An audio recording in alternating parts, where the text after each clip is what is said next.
District Governor, Mr. M.N. Suresh, the Vice President of Rotary International, one of our guests here, Rotarian Raveen, Rotarian Anand, and Mr. Khanna, who's so very kindly introduced me to you here. All the members of the District 3190 Rotary Club,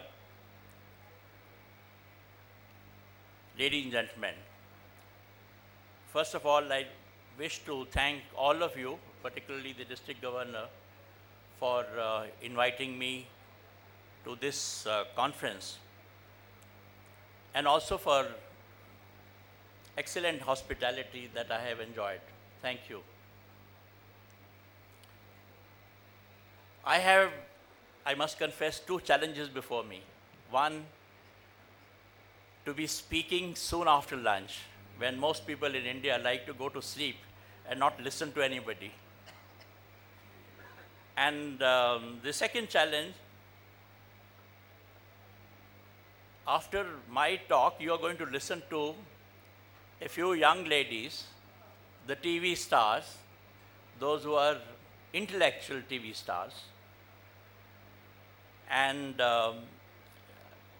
so I don't know whether I will be able to do anything better, because I'm sure you're waiting to listen to them also.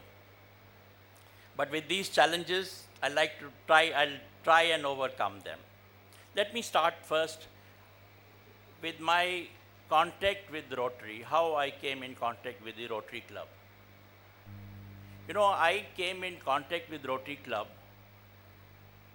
and the Rotary movement through the work of my father-in-law.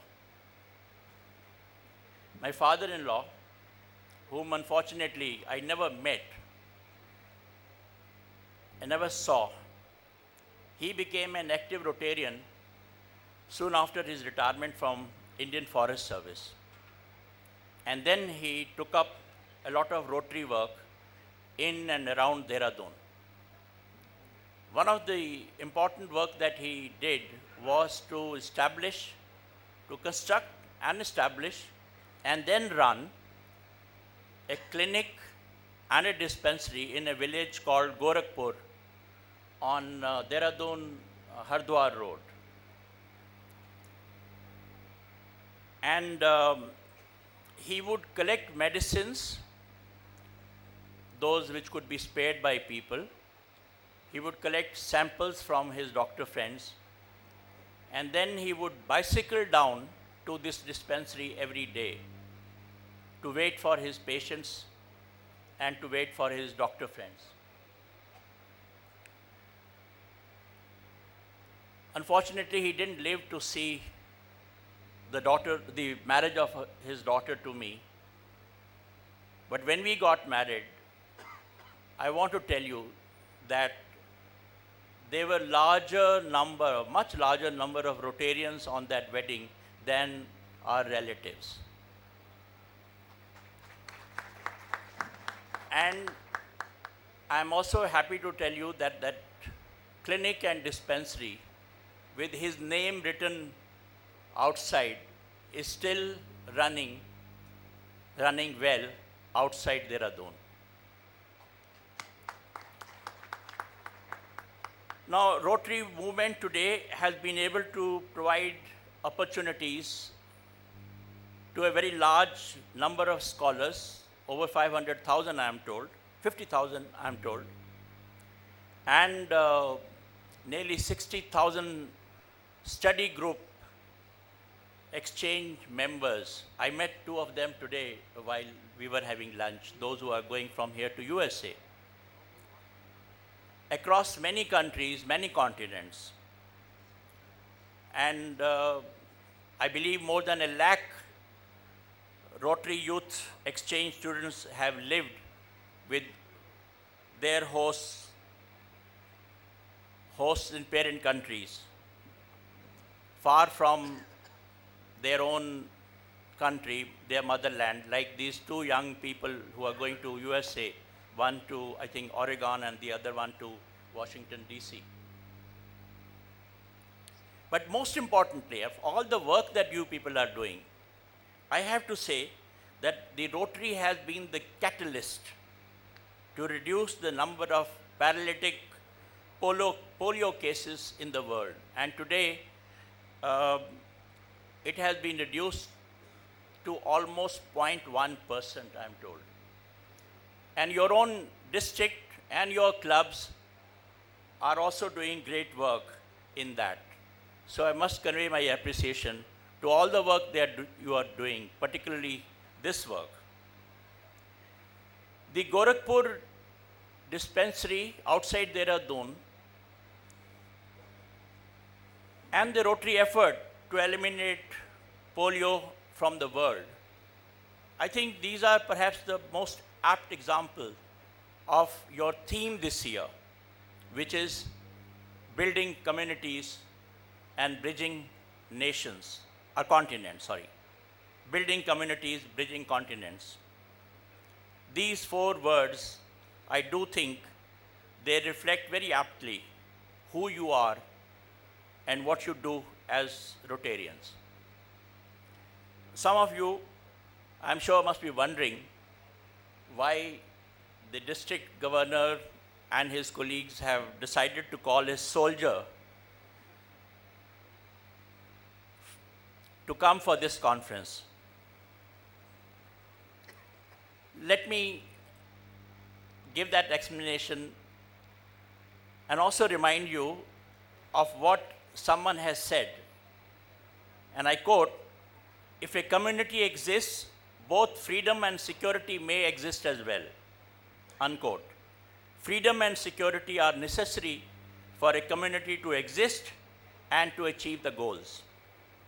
And when people become free enough to share and secure enough to get along, then only a community takes a life of its own. Well-known scientist Scott Peck has stated, "There can be no vulnerability without risk. There can be no community without vulnerability.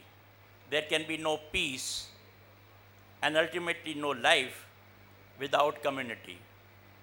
So, ladies and gentlemen, you must accept me as an active member of your community, the Rotarians. Community building is essential.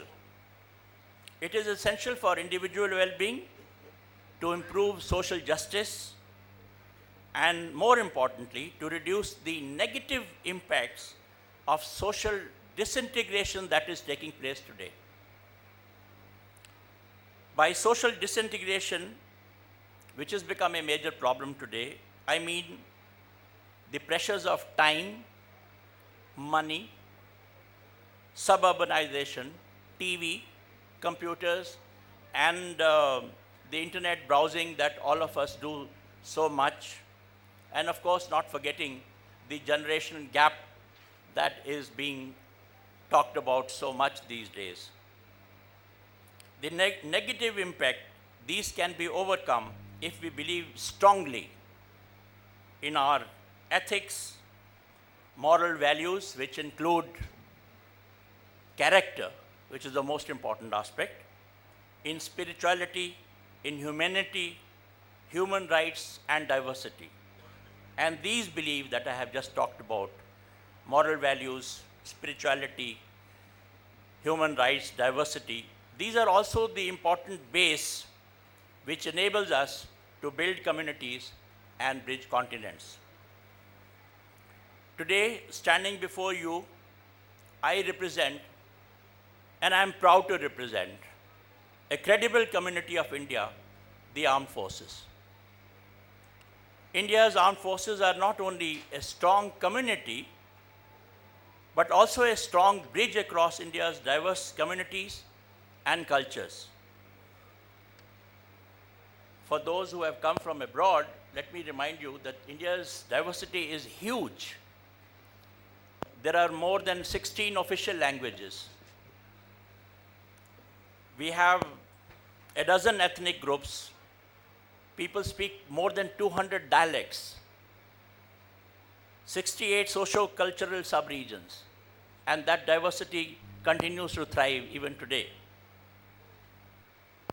So when our soldiers from these diverse communities of the country, they are sent abroad as peacekeepers under the United Nations, they are having an impact, and that is how they are bridging the continents.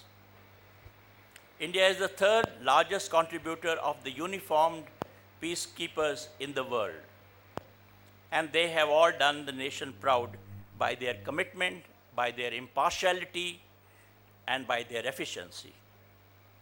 And this aspect is also being recognized all over the world.